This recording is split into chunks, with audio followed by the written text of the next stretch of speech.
بسم اللہ الرحمن الرحیم۔ السلام علیکم۔ پارہ 14 سورہ نحل، رکوع نمبر 15۔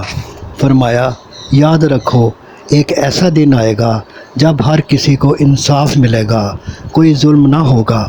جن کے پاس رسولوں کو بھجوایا اور انہوں نے انہیں جھٹلایا تو ان پر عذاب نازل کیا گیا۔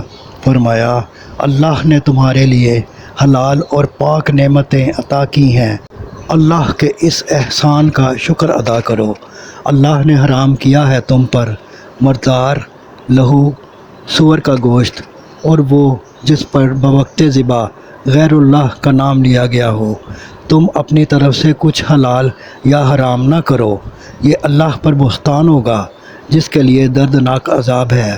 فرمایا کہ جو جہالت کے باعث کوئی برا کام کر بیٹھے پھر نادم ہو کر توبہ اور اصلاح نفس کرے تو بلا شبہ تمہارا پروردگار بخشنے والا مہربان ہے۔ صدق اللہ العظیم۔ گزارش ہے کہ چینل کو سبسکرائب کر لیں اور گھنٹی کے بٹن کو دبا دیں۔ دعا ہے کہ اللہ تعالیٰ آپ کو صحت و تندرستی والی لمبی زندگی عطا فرمائے۔ آمین آمین آمین یا رب العالمین۔